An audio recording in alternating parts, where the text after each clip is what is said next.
Bonjour, nouvelle vie, c'est une joie, un privilège d'apporter la parole aujourd'hui. Et avant de commencer mon message, j'aimerais remercier Pasteur Claude pour sa confiance. Merci pour votre confiance et votre support. Merci de croire en mon ministère. Et c'est une joie, vraiment un privilège d'ajouter ma voix et de continuer cette thématique simplement Noël, où durant tout le mois de décembre, on va regarder à la signification de Noël et l'impact que ça va avoir et que ça a dans nos vies. Et qui dit Noël dit cadeau. Et je ne sais pas pour vous, mais différemment de comment on a été buildé par Dieu, lorsqu'on entend le mot cadeau, il y a différentes émotions qui peuvent émerger en nous. Il y en a, dès que vous entendez le mot cadeau, ce qui vous vient en tête, c'est la joie, l'excitation. Qu'est-ce que je vais bien pouvoir recevoir comme cadeau cette année à Noël? Mais il y en a d'autres, vous êtes un peu plus généreux que ça. Et vous, il y a de l'excitation, de la joie, mais c'est de donner, d'offrir, de faire plaisir, de voir le sourire sur les lèvres de vos proches lorsqu'ils vont déballer vos cadeaux.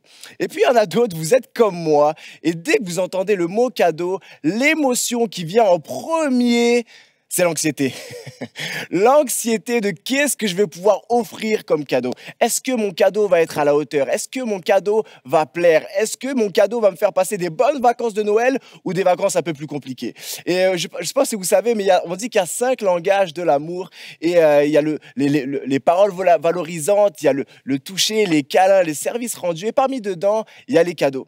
Et moi, je suis certain qu'il y a eu un complot contre moi, que Dieu m'a mis moins 1000 points dans le langage d'amour des cadeaux. Réellement, à chaque fois qu'il faut que j'offre un cadeau, que ça soit à Noël ou pour une fête, je suis rempli d'anxiété. Je me dis, OK, qu'est-ce qu'il va falloir que je trouve quelque chose qui va être à la hauteur. Et le pire dans tout ça, c'est que même recevoir des cadeaux, je suis pas capable. À chaque fois qu'on me fait un cadeau, j'ai l'impression de devoir quelque chose à la personne qui me l'a rendu. Bref, les cadeaux et moi, c'est une histoire d'horreur. Mais les cadeaux, le mot cadeau peut faire émerger différentes émotions. Et le titre de mon message aujourd'hui, c'est que signifie Noël pour toi? Noël, c'est quoi pour toi? Ou plutôt, quelle est ta perspective du cadeau de Noël? Vous savez, dans la vie, tout est une question de perspective. Tout est une question de perspective. Une même scène, un même événement peut avoir différentes interprétations et un impact totalement différent, tout dépendant du regard et de la personne qui y assiste. Et vous savez, moi, je suis un fan de cinéma. J'aime le cinéma, j'aime regarder des bons films. Et là, étant donné que c'est la période de Noël, c'est la période optimale pour être près du feu, en famille, sous les couvertes et de regarder un bon film.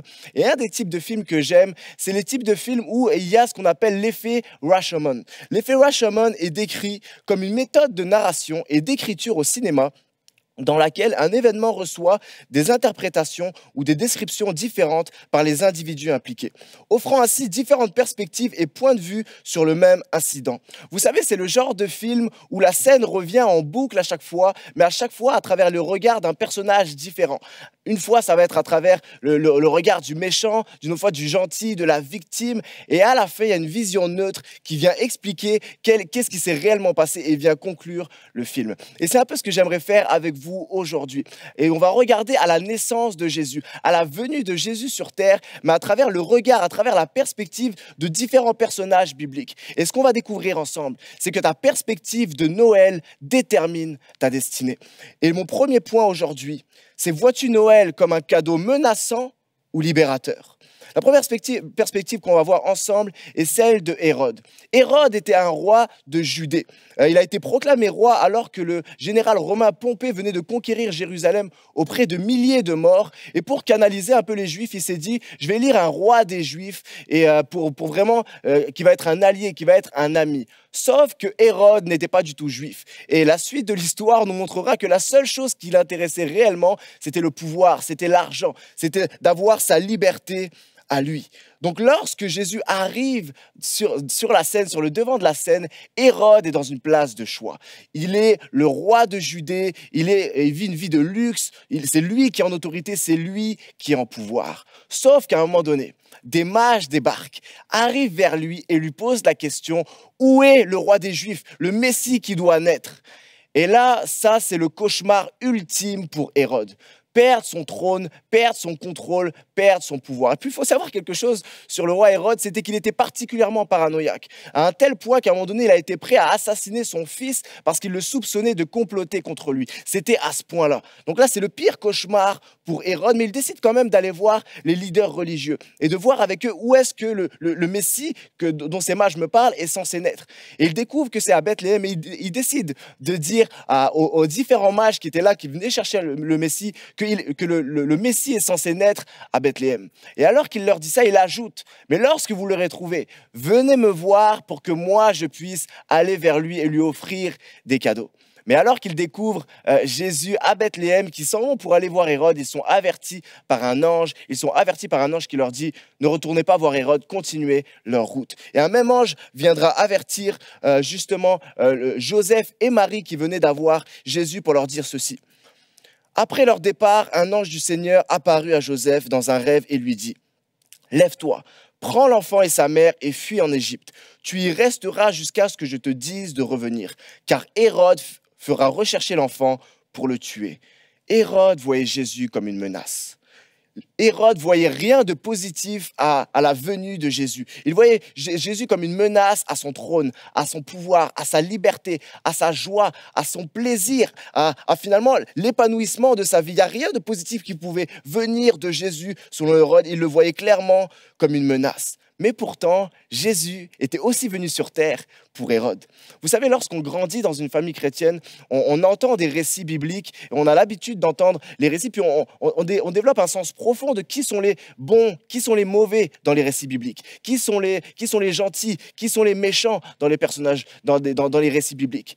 Mais à un tel point que parfois, face à la cruauté de certains personnages dans la Bible, on peut oublier que ces personnes-là sont aimées de Dieu, qu'elles sont chéries de Dieu. C'est pour ça d'ailleurs que Jésus, lorsqu'il sera cloué sur la croix, il dira à propos des mêmes personnes qui le crucifient, « Seigneur, Père, pardonne-leur, ils ne savent pas ce qu'ils font. » Et ce qui fait que lorsque j'ai découvert ce texte, lorsque j'ai étudié ce texte, que j'ai étudié des dizaines et des dizaines de fois, que j'ai entendu prêcher à de nombreuses reprises, pour la première fois, j'ai réalisé que Jésus aimait Hérode. Jésus aimait profondément Hérode. Bien plus, Hérode était une des raisons pour laquelle Jésus était venu sur terre, afin de lui offrir le salut, le pardon pour ses fautes et de lui offrir l'éternité. Une vie dans un monde avec lui pour toujours, dans un monde sans souffrance, sans maladie, sans injustice, sans peine, sans douleur, un monde rempli de joie, d'amour, de fête, de rire. Jésus était venu pour Hérode, pour le combler, pour lui donner la vie et la vie en abondance. Non seulement ça, mais ce roi des rois, le Seigneur des seigneurs, qui est le Dieu infiniment grand, il était prêt à offrir à Hérode une relation intime, une relation proche de lui, une relation profonde qui allait le combler, qui allait le satisfaire. Bien plus que ça, je suis persuadé que Dieu était capable et voulait se servir d'Hérode. Un peu à l'image des rois dans l'Ancien Testament qu'il a utilisé pour faire avancer son royaume, Dieu était prêt à utiliser Hérode, à le faire participer à une cause qui le dépasse, une cause qui est éternelle. L'histoire d'Hérode aurait pu être totalement différente, dramatiquement différente. Mais il a choisi de voir Jésus comme une menace au lieu de le voir comme une source de libération. Et ça a tout changé. Ça a tout changé. Sa mauvaise perspective du cadeau de Noël a déterminé sa destinée. Et en apprenant que les mages venaient de se jouer de lui, ce qu'il a décidé de faire, c'est dans un élan de colère, il a décidé de faire assassiner tous les nouveau-nés de Bethléem, tentant par chance de tuer le Messie. Et les dernières années de sa vie seront juste remplies de paranoïa, de colère, de frustration, d'anxiété, à un tel point qu'il fera emprisonner et tuer un bon nombre des membres de sa famille. Sa mauvaise perspective, parce qu'il voyait Jésus comme une menace, comme quelqu'un qui était là pour lui voler sa joie, voler sa liberté, voler sa paix, voler son plaisir, alors que Jésus était là pour lui donner une nouvelle identité, donner une paix, un calme à cet homme qui était rempli d'anxiété, de frustration. Jésus était venu pour le combler. Quelle est ta perspective de Jésus? Parce que Hérode s'est accroché au peu qu'il avait, il est passé à côté de la vraie bénédiction. Quelle est ta perspective de Noël? Quelle est ta perspective de la vie que Jésus t'offre? Une menace ou une source de libération? Et peut-être que tu es nouveau dans la foi et que tout ça, c'est nouveau pour toi, et que tu commences à t'y intéresser et que tu dis, j'ai l'impression que je veux suivre Jésus. Mais si tu es honnête envers toi-même, tu as quand même à l'intérieur de toi cette crainte que Jésus puisse être une menace potentielle à ta liberté, à tes choses, aux choses qui t'appartiennent, aux choses qui te sont vraiment chères, et que tu as peur que quelqu'un vienne les bousculer. Mais j'aimerais te dire une vérité qui est vraiment importante, qui a changé ma vie et la vie de millions de personnes. C'est que pour recevoir de la part de Dieu, pour réellement recevoir de la part de Dieu la vie qu'il nous donne, il faut premièrement abandonner.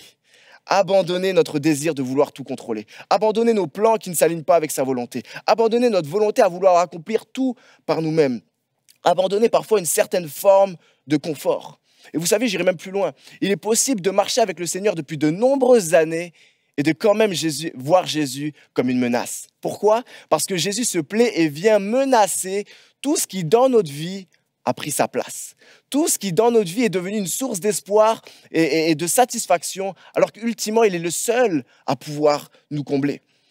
Ce qui me fait penser à un article sur lequel je suis tombé il y a quelques années sur l'acteur Jim Carrey. Jim Carrey, vous le connaissez sûrement, c'est un acteur de renommée, une réelle référence dans son domaine qui a fait des films, joué le rôle principal dans des films qui ont fait des millions et des millions d'entrées. Il a gagné beaucoup de récompenses. Et d'un point de vue humain, Jim Carrey a tout gagné. D'un point de vue humain, Jim Carrey a réussi. Il a gagné des Oscars. Il a réussi à être une référence dans son domaine. Il est devenu millionnaire. Il s'est marié. Il a eu des enfants. Il a vécu une vie de luxe et de confort que la plupart d'entre nous n'auront jamais accès.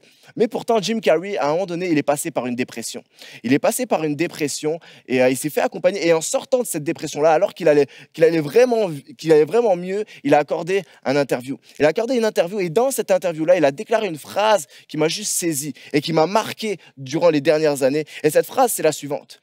Il dit « J'aimerais que tout le monde puisse devenir riche et célèbre et avoir tout ce dont il rêve, de sorte que tous comprennent que ce n'est pas la réponse. » Ce que Jim Carrey est en train de dire, c'est qu'il aimerait que tous autant que vous êtes à regarder cette vidéo en ce moment, à regarder ce message, il aimerait que vous puissiez tous, sans exception, accomplir tous vos rêves les plus fous. Vos rêves peut-être de partir un ministère et que votre ministère explose, de partir une entreprise, de devenir libre financièrement, de trouver un conjoint, d'avoir ces enfants que vous attendez depuis tant, que vous puissiez accomplir tous vos rêves les plus fous pour que vous puissiez vous rendre compte que ce n'est pas la réponse. Qu'ultimement, ces choses-là, aussi bonnes soient-elles, ne peuvent combler, ne peuvent satisfaire. Seul Jésus peut combler et satisfaire notre âme. Et le paradoxe, c'est que le meilleur moyen d'être rempli d'anxiété, rempli d'insatisfaction, de vide, c'est de faire de ces choses-là notre poursuite ultime. Quelqu'un a dit la phrase suivante. « Le chrétien poursuit Dieu avant de poursuivre le bonheur, mais en réalité, il s'en tire avec les deux. » Alors que nous sommes prêts à abandonner nos choses à Dieu, les choses qui nous sont le plus chères, alors qu'on est prêt à dire « Seigneur, peu importe ce que tu me demandes, je te l'offre », alors seulement nous sommes capables de recevoir le vrai cadeau de Noël, celui qui comble, celui qui satisfait. Dieu va être à la place de numéro 1 dans ta vie. Ta perspective du cadeau détermine ta destinée. Quelle est ta perspective de Noël ? Un cadeau qui juste te satisfait ou le vois-tu comme une menace? J'irai même plus loin. Le vois-tu comme un cadeau trop coûteux ou comme ton privilège ultime? Est-ce que ça vous est déjà arrivé de recevoir un cadeau, un super cadeau d'un membre de votre famille et que vous n'étiez pas sûr si vous pouvez réellement vous réjouir à cause du prix qu'il a coûté? Un peu comme ce mari, un ami à moi, un mari qui à un moment donné, il a reçu un cadeau de sa femme. Il était super beau, mais il avait aucune idée s'il fallait qu'il rie ou qu'il pleure parce qu'il savait que le mois de janvier arrivait et que la facture allait être salée et que la facture allait être compliquée à payer. De dire, hey, ça nous est tous arrivé, le cadeau est vraiment nice, mais je ne sais pas si on a les moyens, je ne sais pas si je suis prêt à payer le prix de ce cadeau-là. C'est un peu ce qui est arrivé à Marie. Marie était une adolescente, une jeune femme adolescente, fiancée depuis quelques mois à l'homme qui s'appelait Joseph. Et leur mariage était dans plusieurs mois. Dans la culture juive, il y avait 2 étapes fondamentales dans chaque relation amoureuse. C'était les fiançailles et le mariage. Et la cérémonie du mariage avait lieu toujours 1 an environ après les fiançailles. Et ce qui se passait, c'est qu'il y avait vraiment une procédure vraiment bien établie. Les parents devaient bénir la relation et surtout, ils ne devaient pas avoir de relation sexuelle avant le mariage. C'était une procédure que tout le monde connaissait et tout le monde était au courant de ça. Et sauf qu'à un moment donné, Marie, en pleine fiançailles, alors que tout allait bien, reçoit la visite d'un ange. Elle reçoit la visite d'un ange et voici ce qu'il lui dit. N'aie pas peur, Marie, car Dieu t'a accordé sa faveur. Voici, bientôt tu seras enceinte et tu mettras au monde un fils. Tu le nommeras Jésus. Il sera grand, il sera appelé fils du Très-Haut. Et le Seigneur Dieu lui donnera le trône de David, son ancêtre. Il régnera éternellement sur le peuple issu de Jacob et son règne n'aura pas de fin. Marie dit à l'ange, comment cela se fera-t-il puisque je suis vierge? L'ange lui répondit, l'Esprit Saint descendra sur toi et la puissance du Dieu Très-Haut te couvrira de son ombre. C'est pourquoi le saint enfant qui naîtra de toi sera appelé fils de Dieu. L'ange lui annonce qu'elle va devenir enceinte. Et sa réaction tout à fait normale, c'est de dire, comment est-ce que je vais être enceinte? Je n'ai connu aucun homme, j'ai jamais eu de relation sexuelle puisque je suis fiancée, je ne suis pas encore mariée. Et là, l'ange lui dit que son enfant, le Messie, va venir du Saint-Esprit. Maintenant, je sais ce que vous vous dites, je sais qu'on connaît tous cette histoire, qu'on a l'habitude de l'entendre, on a l'habitude de la lire, surtout à Noël, mais j'aimerais que pendant un instant, on prenne un peu de recul et qu'on se mette à la place de Marie. Elle est fiancée avec un homme avec qui elle n'a pas encore eu de relation sexuelle. Et là, elle est enceinte et elle doit aller dire à son fiancé qu'elle est enceinte, mais qu'elle ne l'a pas trompé, mais que cet enfant-là vient du Saint-Esprit. Chose qui n'est jamais arrivée dans l'histoire et qui n'arrivera jamais plus dans l'histoire. Et pour ajouter à ça, tout ça dans une culture où l'infidélité sexuelle est réellement prise au sérieux et peut, dans les cas les plus extrêmes, être condamnée d'une peine de mort avec lapidation. Je me mets à la place de Marie, puis je me dis, son sentiment a dû tellement être mitigé. D'un côté, elle devait juste être reconnaissante du privilège incroyable. Waouh, tu me permets d'être la mère du Messie, d'enfanter le sauveur de l'humanité. Il n'y a pas de plus grand privilège que ça. Mais d'un autre côté, remplie de terreur, de crainte face au prix à payer. Parce que même si Joseph, miraculeusement, acceptait de la marier et croyait à son histoire, son mariage, l'enfant viendrait seulement 3 ou 4 mois après leur mariage. Et toute la communauté, toute la culture saurait qu'ils avaient été infidèles à Dieu. Et dans cette culture-là, ça équivalait vraiment à un suicide social. Donc, d'un côté, un privilège immense, mais d'un côté, une crainte, un coût incroyable à payer. Et j'aimerais vous dire que cette situation de Marie est un portrait de la vie chrétienne, un portrait de la vie que Jésus nous offre. Un privilège immense de pouvoir être enfant de Dieu, un cadeau qui est totalement gratuit, mais qui exige tout de nous, qui exige que nous mourrons à nous-mêmes chaque jour, qui bien souvent nous pousse à vivre à contre-courant dans une culture qui va à l'encontre de la parole de Dieu. Un cadeau totalement gratuit, privilège incroyable, mais qui parfois nous vaut moquerie, incompréhension de la part de notre entourage. Et c'est vraiment quelque chose qu'il faut réaliser, où on a le choix entre le privilège ou le coût à payer.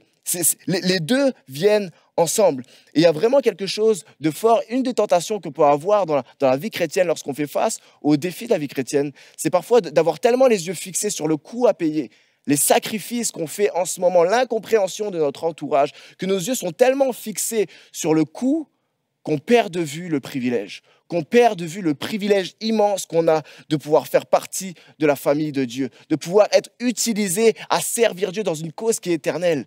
Mais combien d'hommes et de femmes qui servent Dieu fidèlement depuis de nombreuses années maintenant savent que ce service-là, cet appel de Dieu sur nos vies ne vient pas sans coût, ne vient sans pas prix à payer. Mais moi, ce qui m'inspire dans ce texte-là, c'est la réaction de Marie. La réaction de Marie qu'on retrouve quelques jours plus tard face à Élisabeth et qui, juste dans un transport d'allégresse, chantera le premier chant de Noël de l'histoire. Et voici son chant, en Luc 1, 46, verset 50. « Mon âme chante la grandeur du Seigneur, et mon esprit se réjouit à cause de Dieu, mon Sauveur, car il a bien voulu abaisser son regard sur son humble servante. » C'est pourquoi, désormais, à travers tous les temps, on m'appellera bienheureuse, car le Dieu Tout-Puissant a fait pour moi de grandes choses. Saint est son nom, et sa bonté s'étendra d'âge en âge sur ceux qui le révèrent.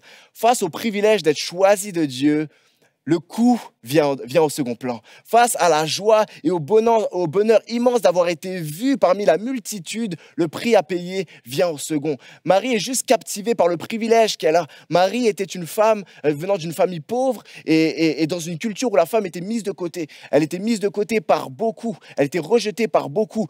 Mais Dieu l'avait vue.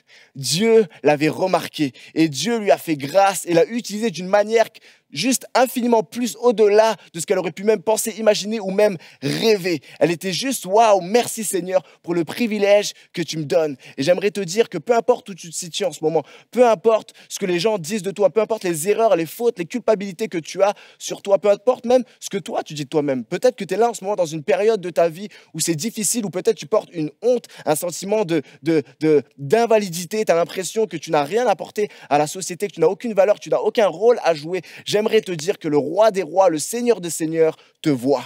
Il t'a remarqué. Non seulement il te voit, mais il te connaît par ton prénom. Il t'aime et il t'appelle. Il t'appelle aujourd'hui, maintenant, à le suivre d'un cœur tout entier. Parce qu'il veut se servir de toi d'une manière infiniment plus grande de ce que tu pourrais imaginer, penser ou même rêver. Et ce que ressent Marie dans ce texte, c'est clair. Ce qu'elle exprime, c'est que Dieu lui devait rien, mais il lui a tout donné. Le texte nous dit que Marie sera honorée pour toutes les générations, non pas parce qu'elle est spéciale, mais parce qu'elle est le modèle, la représentante de ce que c'est que d'expérimenter réellement la grâce et la compassion de Dieu, à un tel point que ça en devient juste inimaginable. Dans un certain sens, Marie a non seulement écrit le premier chant de Noël de l'histoire, mais elle est également la première chrétienne de l'histoire, la première à accepter et à reconnaître Jésus comme son Seigneur et comme son Sauveur. Et elle voulait qu'on sache, et toutes les générations après nous, que son histoire, la manière dont Dieu a fait grâce, n'est pas un événement isolé, mais quelque chose dont il prend plaisir. Dieu prend plaisir à manifester sa grâce, sa compassion et à se servir de nous bien plus qu'on ce qu'on pourrait imaginer ou même rêver. Alors j'aimerais encourager quelqu'un en ce moment. Peut-être que c'est le mois de décembre, c'est la réjouissance partout autour de toi, mais qu'en ce moment tu payes un prix, tu payes un coût à ta vie chrétienne. J'aimerais te dire, regarde au privilège, ressens tes yeux sur le privilège parce que Dieu n'en a pas fini avec toi. Dieu se prend plaisir à se servir de personnes ordinaires pour accomplir des choses extraordinaires et il veut accomplir des choses, mais regarde au privilège. La perspective de Marie sur le cadeau qu'elle a reçu a déterminé sa destinée, a fait quelqu'un dont on se rappelle encore aujourd'hui, pas parce qu'elle est spéciale, mais parce que Dieu a accompli quelque chose de spécial et d'unique à travers elle. Et cette chose-là, il veut la faire à travers toi également. Dieu n'en a pas fini avec toi. Regarde au privilège que tu as. Mais j'ai une autre question qui me vient en tête. Que faire lorsque le cadeau de Noël, le cadeau que Jésus nous offre, ne répond pas à nos attentes? Et c'est mon prochain point aujourd'hui, la prochaine perspective que j'aimerais voir avec vous. Un cadeau qui ne répond pas aux attentes ou un cadeau qui les dépasse? La troisième perspective que nous allons voir est celle d'un grand nombre de Juifs de l'époque. Comme dit précédemment, les Juifs attendaient un Messie et étaient sous l'emprise de l'Empire romain.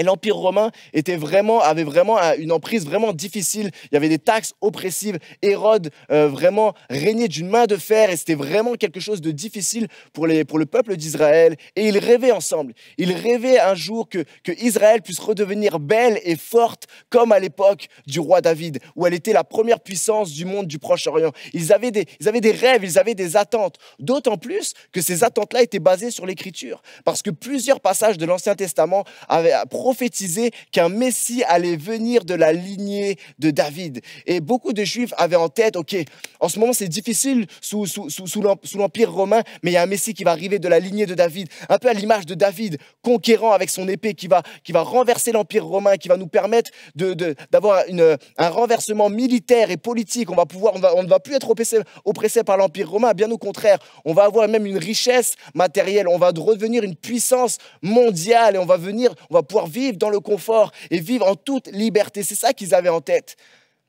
Mais le Messie qui est arrivé était différent, n'était pas selon leurs attentes. C'est un Messie doux, humble, rempli d'amour, de compassion. Un Messie qui n'a rien pour attirer les regards. Un Messie même qui se tient avec des personnes de mauvaise vie. Un Messie qui sera marqué par la souffrance, par la douleur.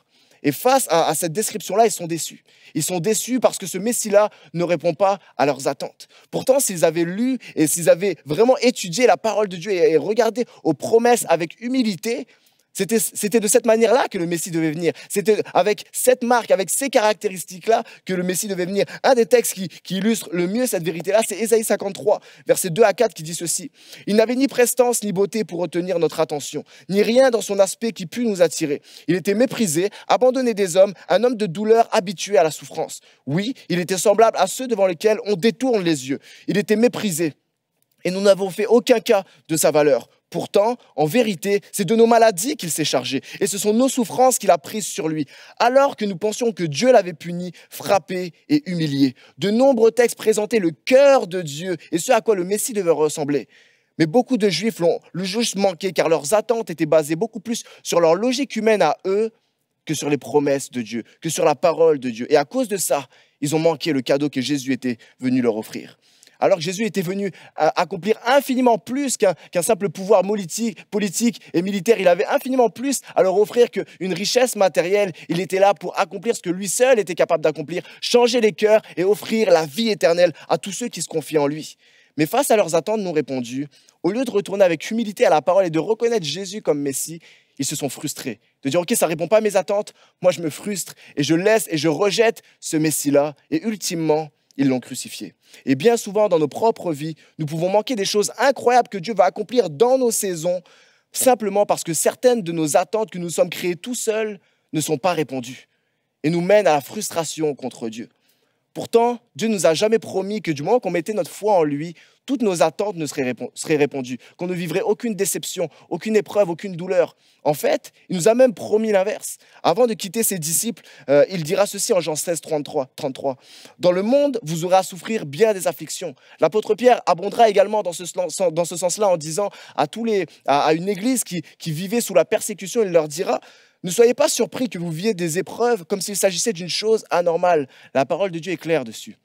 Du moment qu'on a mis notre foi en Dieu, Dieu ne nous a jamais promis que toutes nos attentes, tous nos désirs, nos souhaits seraient exaucés. Pourtant, si on est honnête, notre première réaction lorsque les choses ne se passent pas comme on avait prévu, lorsque nos attentes ne sont pas répondues, notre premier réflexe, et moi le premier, c'est de dire: Seigneur, pourquoi ? Pourquoi est-ce qu'il m'arrive ça? Pourquoi est-ce que j'en suis encore à cette étape-là de ma vie? Un peu comme ce qui m'est arrivé il y a plusieurs années. Vous savez, moi, lorsque j'étais étudiant au cégep, j'ai fait toutes sortes de jobs étudiantes. Et une des jobs que j'ai faites, c'était d'être vendeur pour une compagnie de gazon. Ce que je faisais, c'était avec des collègues, on faisait du porte-à-porte et on présentait les services de notre entreprise. Et à chaque fois qu'on faisait une vente, on récoltait des commissions. Et croyez-le ou non, dans ma jeune vie d'étudiant, c'était la job la plus payante que j'avais jamais fait de ma vie. En plus, je travaillais avec des collègues à moi qui étaient assez jeunes. Donc, c'était vraiment cool, c'était relax. Et en plus, j'avais une bonne paye. Moi qui étais immigré au Canada, j'avais besoin de cet argent pour payer mes études, mon loyer, ma nourriture. Donc, c'était vraiment quelque chose qui était précieux pour moi. Puis à un moment donné, alors qu'on était en train de travailler, il y a une voiture de police qui s'arrête devant nous. Une voiture de police qui s'arrête devant nous et le policier vient nous voir et nous dit: vous n'avez juste pas le droit de faire ce que vous faites en ce moment. Vous n'avez pas le permis qui vous autorise à faire de la sollicitation dans ce quartier. Et en plus, je reconnais votre compagnie, je reconnais votre entreprise. Ce n'est pas la première fois qu'on vous avertit. Et la prochaine fois qu'on vous attrape en train de faire ça, vous allez avoir une amende et ce n'est pas l'entreprise qui va la payer, c'est vous. Donc nous, face à cette nouvelle-là, on ne fait aucun cas de ça. On fait: OK, parfait, monsieur l'agent. Nous, on va retourner au bureau puis on va parler à notre employeur. On rentre à la base, on parle à notre employeur. Et là, elle nous dit, je me souviendrai toujours de sa réaction, elle nous dit: vous savez quoi, c'est pas grave. C'est pas grave, ils nous disent toujours ça, les policiers, ils nous menacent, mais au final, ils ne font jamais rien. Ils ne font jamais rien, donc regarde, pour l'instant, c'est correct, vous pouvez rentrer chez vous, mais demain, on va au même quartier à la même heure. Là, moi, je suis face à un dilemme parce que j'étais jeune chrétien, en feu pour Dieu, je venais de me faire baptiser et j'avais jamais autant fait d'argent de ma vie. C'était vraiment de l'argent dont j'avais besoin pour continuer à payer mes études, continuer à vivre, mais en même temps, je savais que c'était illégal et que devant Dieu, ce n'était pas un texte de continuer à travailler à cette job-là. Et malgré toute l'immaturité chrétienne que j'avais à cette époque-là, j'ai choisi l'obéissance. J'ai choisi l'intégrité et j'ai démissionné. Mais sauf que quand j'ai démissionné, je me suis mis à faire un scénario dans ma tête. Je me suis monté des attentes. C'est comme si je me disais: OK, Thomas, là, tu es vraiment un homme de Dieu. Là, tu as obéi à Dieu, tu as choisi le chemin de l'intégrité. Dieu, il a vu ça. Tu n'avais aucune garantie d'avoir un meilleur job derrière. Tu as besoin de cet argent. Mais pour obéir à Dieu, tu as été prêt à sacrifier tout ça. Dieu, il a vu.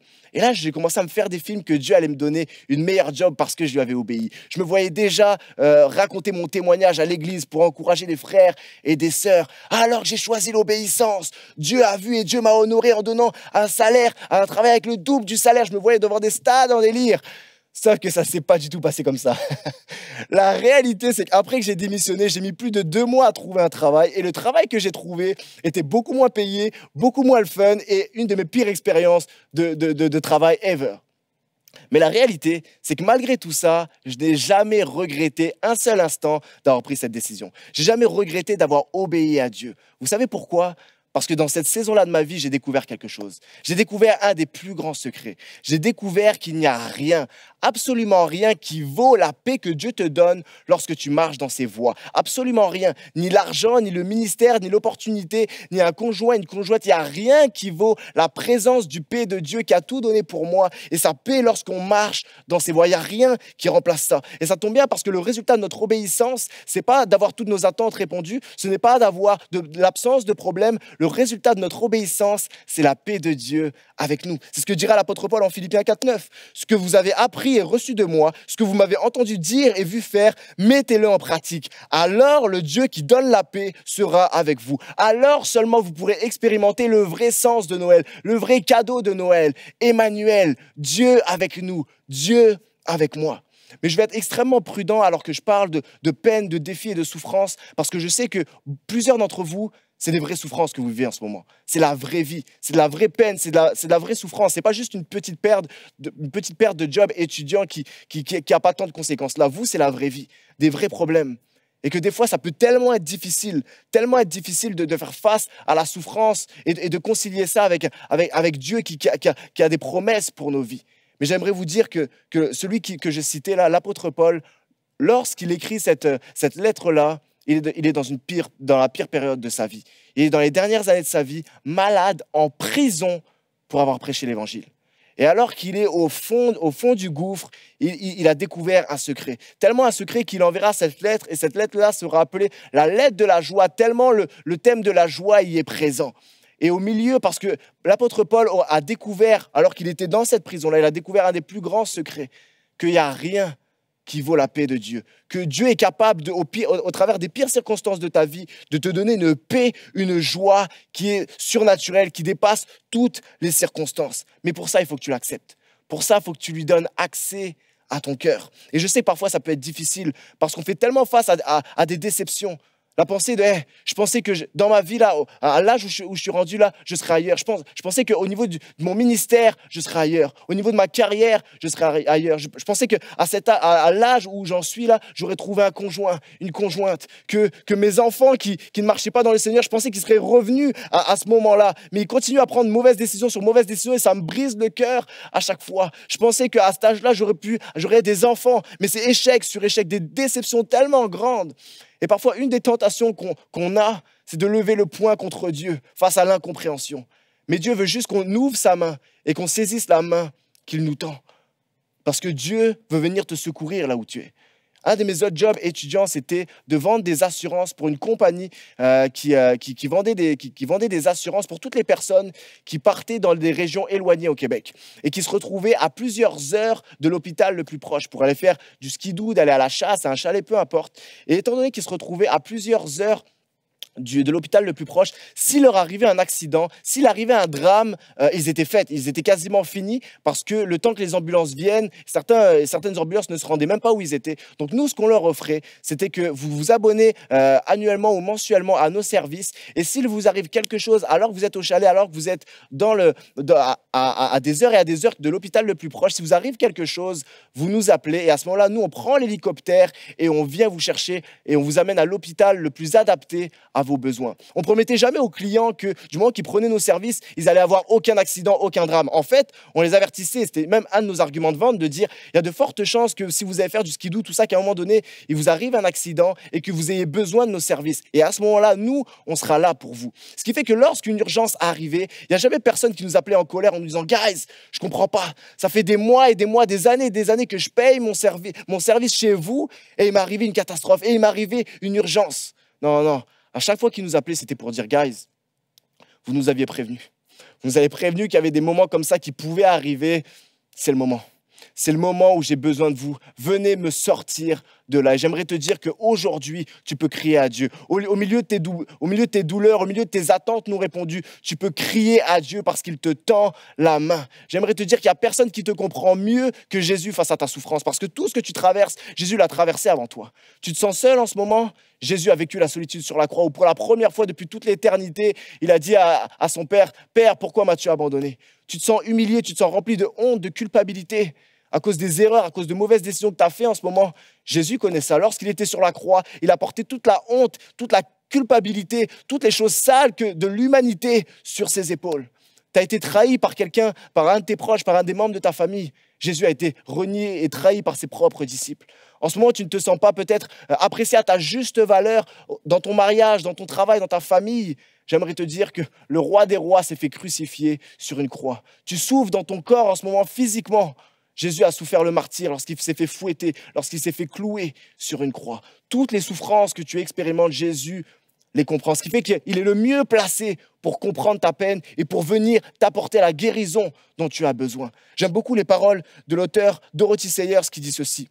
Quelle que soit la raison pour laquelle Dieu a choisi de créer l'homme tel qu'il est, limité, souffrant et sujet à la mort, il a eu l'honnêteté et le courage de prendre ses propres remèdes. Il ne peut rien exiger de l'homme qu'il n'ait exigé de lui-même. Il est lui-même passé par toute l'expérience humaine, depuis les banals conflits familiaux et le stress du dur labeur et du manque d'argent, jusqu'aux pires douleurs et humiliations, la défaite, le désespoir et la mort. Quand il était un homme, il a joué le rôle d'un homme. Il est né pauvre et il est mort en pleine disgrâce, pensant que ça en valait la peine. Face à nos souffrances, Dieu ne nous a pas donné de simples paroles ou théories sur la souffrance, il s'est donné lui-même. Bien plus que ça, face à nos souffrances, il ne se bouge pas les oreilles, mais il est venu souffrir avec nous, afin qu'un jour nous puissions ne plus souffrir avec lui pour toujours. J'aimerais te dire, ne lève pas le poing à la main qui est tendue par Jésus en ce moment. Saisis l'offre et l'aide qui vient t'apporter, parce que Jésus est capable de te donner une paix, une joie qui surpasse toute circonstance. Jésus te tend la main ce matin, mais encore faut-il que tu l'acceptes. Et c'est pour ça que j'aimerais terminer et conclure avec la perspective de Jésus. Est-ce que selon toi, le cadeau qu'il est venu t'offrir était un cadeau forcé de sa part ou une occasion de joie? Au début du message, je vous ai parlé, je vous ai dit que mon pire langage de l'amour, c'était les cadeaux. Je disais que je n'arrivais pas à donner des cadeaux, que je n'arrivais même pas à en recevoir. Mais j'ai compris avec le temps, j'ai réalisé qu'avec le temps, que la raison pour laquelle j'avais autant de mal à recevoir des cadeaux, c'était justement parce que j'avais du mal à en donner. Parce que moi, l'expérience que j'ai lorsque j'offre un cadeau, c'est l'anxiété, c'est le stress, c'est limite la dépression de vouloir plaire absolument. C'est une angoisse, il n'y a rien d'agréable parce que ça me met trop de stress. Mais l'erreur que j'ai faite, c'est de penser que tout le monde vit la même expérience que moi. Ce qui fait que lorsqu'ils m'offrent un cadeau, eux aussi se sont donnés beaucoup de troubles et je n'ai pas envie qu'ils se donnent beaucoup de troubles pour moi. Ce qui fait que je ne suis pas capable de réellement accepter leur cadeau. Ma mère, par exemple, on dit souvent que les gens ont deux langages d'amour qui prédominent. Ma mère, elle les a toutes. Ma mère, elle a reçu les 5 langages de l'amour. Elle nous comble d'amour année après année. Et bien souvent, même bien trop souvent, elle voulait m'offrir des cadeaux. Elle voulait m'offrir des cadeaux, me faire plaisir. Mais bien souvent, je disais à maman, regarde, j'ai pas besoin de tes cadeaux, là, j'ai besoin de rien. Je sais même pas ce que je vais nouer. Garde ton argent, dépense pas ton argent pour moi. J'ai rien envie de recevoir de ta part. Mais ce que je réalisais pas, c'est qu'en agissant comme ça, ce que j'étais en train de faire, c'était non seulement me priver, moi, de la joie de super cadeaux qu'elle aurait pu m'offrir, mais je la privais également, elle, de l'immense joie et bonheur qu'elle aurait eu en pouvant m'offrir un cadeau et faire la joie de son fils qu'elle aime. Et bien souvent, notre erreur, dans notre manière de penser et de réfléchir envers Dieu, vient de ça, vient du raisonnement qu'on pense que Dieu raisonne comme un homme. L'auteur Dan Ortlund, dans son excellent ouvrage Doux et humble de cœur, un ouvrage que je vous recommande vraiment fortement, c'est un des livres qui m'a le plus marqué cette année. Dans son ouvrage, il explique cette vérité-là vraiment de manière vraiment brillante. Il explique que nous avons tendance à projeter notre mauvaise conception du monde sur Jésus. La mauvaise conception et les mensonges de croire que plus une personne est riche, plus elle va vouloir délaisser les pauvres. Le mensonge de croire que plus une personne est belle, plus les personnes qui le sont moins vont pas l'attirer. Toute la pensée que Jésus, dans sa grandeur, plus il est grand, plus il est pur, plus il est saint, plus ça doit être compliqué pour lui de nous regarder avec un regard d'amour et de tendresse. Le mensonge est de dire, je comprends lorsque Dieu m'aime, quand j'obéis, quand je marche dans ses voies. Mais dans mes moments les plus sales, les moments les plus honteux, quand je blesse les gens autour de moi, comment un Dieu aussi pur et aussi saint peut me regarder avec tendresse, avec joie, avec affection? Bien souvent, en tant que chrétien, on peut se dire, ouais, Dieu m'aime, c'est vrai, puis il va me sortir de là. On finit par l'accepter, mais toujours avec l'arrière-pensée inconsciente, bien souvent, qu'il le fait, mais à reculons. Avec la pensée de, je viens encore de sortir de la boue dans laquelle tu t'es mise, mais il va falloir rapidement que tu commences à te comporter comme un vrai chrétien là, parce que ma patience a des limites. Mais lorsqu'on raisonne comme ça, on pense que Dieu raisonne comme un homme. Et on oublie qu'il est différent, infiniment différent de nous. C'est que lui, il n'a pas de l'amour, il est la définition même de l'amour. Que même dans nos pires moments, les moments les plus difficiles, les moments où on s'est le plus éloigné de lui, il est juste pas capable de se tenir à distance de nous. Et il nous poursuit, il nous recherche, il nous aime. Bien plus que ça. Dieu prend plaisir et joie à nous secourir. Regardez ce que le théologien Thomas Goodwin a dit à ce sujet. La joie, la consolation, le bonheur et la gloire de Christ sont accrus et élargis lorsqu'il procure aux membres de son corps ici-bas miséricorde, pardon, apaisement et grâce. Une joie qui augmente proportionnellement au nombre de personnes qu'il secourt. À l'image d'un médecin qui entend que dans une jungle, il y a un virus contagieux et mortel qui fait des dégâts. Et ce médecin au grand cœur, une fois qu'il entend cette nouvelle-là, il décide de prendre l'avion, de prendre son équipement et de se rendre dans la jungle pour trouver quel est le problème et pour éventuellement trouver un remède. Et alors qu'il arrive dans la jungle, il trouve un remède. Il trouve un remède et il l'offre gratuitement à toutes les personnes de la jungle. Parce que ça, c'est une des choses incroyables avec ce médecin-là, c'est qu'il était riche et qu'il était indépendant financièrement. Donc, il était en mesure d'offrir gratuitement à tous ceux qui le désiraient la guérison de ce virus qui était mortel. Mais là, il y a quelque chose de surprenant qui arrive. C'est que la plupart, en fait, toutes les personnes habitant sur l'île qui étaient infectées par ce virus-là n'ont pas voulu de son aide, ne lui ont pas fait confiance et ont commencé à dire non, chacun voulait guérir selon ses propres termes, selon ses propres conditions, à leur rythme, comme ils veulent, par leur propre force. Tout le monde, sauf quelques courageux qui s'avancent vers lui et qui commencent à prendre son remède et à être guéris. Question que je vous pose, qu'est-ce que le médecin ressentait à chaque fois qu'il a vu une personne venir prendre son médicament? De la joie. Il ressentait de la joie et bien plus. Cette joie était proportionnelle au nombre de personnes. Plus il y avait des personnes qui venaient prendre le médicament, prendre le remède, prendre la guérison, plus sa joie augmentait. Pourquoi?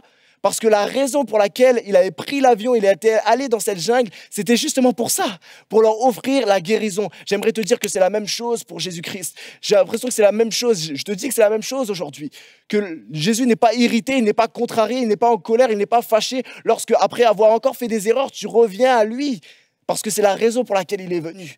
Pour te secourir, pour t'offrir guérison, pour t'offrir son pardon, pour t'offrir la vie en abondance qu'il a pour toi. Et à chaque fois qu'on hésite à revenir dans les bras du Père, à revenir dans sa présence, à revenir d'un cœur tout entier à lui à cause de notre honte, à cause de notre culpabilité, non seulement on se prive de la joie et du secours que Jésus veut nous apporter, mais on prive également Jésus de la joie et de l'immense bonheur qu'il a à venir nous secourir. J'aimerais te dire que peu importe dans quelle saison de ta vie tu es en ce moment, j'aimerais te dire viens d'un cœur tout entier. Les bras du Père sont grands ouverts envers toi. C'est ça la vraie signification de Noël, que Dieu est venu sur terre pour nous réconcilier avec lui et nous donner tout ce dont on a besoin. Pas tout ce qu'on désire, pas toutes nos attentes, mais tout ce dont on a réellement besoin. Et peu importe dans quelle situation tu te trouves en ce moment, Jésus peut te donner sa force, sa paix, sa joie. Alors, il y en avait un peu pour tout le monde aujourd'hui. Peut-être que tu es là et ce qu'il faut que tu fasses comme décision, c'est d'abandonner. Abandonner quelque chose à Dieu qui est devenu une menace, où tu vois Jésus comme une menace tellement ça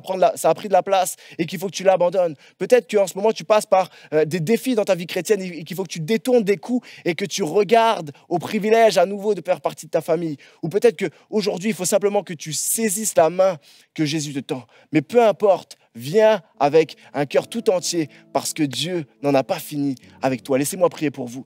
Seigneur, je te prie pour toutes les personnes qui écoutent ce message, Seigneur Dieu. On veut te remercier pour ta grâce, pour ton amour, pour ta bonté. Merci d'être venu à notre rencontre, Seigneur Jésus. Et tu n'es pas une menace, tu es notre plus grand privilège, Seigneur Jésus. Et je te prie pour toutes les décisions qui ont été prises et qui vont être prises dans les prochaines heures, Seigneur Dieu. Viens les sceller, viens les protéger. Et merci d'avance pour ce que tu vas accomplir dans les cœurs, Seigneur. C'est dans le nom de Jésus que j'ai prié. Amen et amen. Bonne journée à tous. Que Dieu vous bénisse.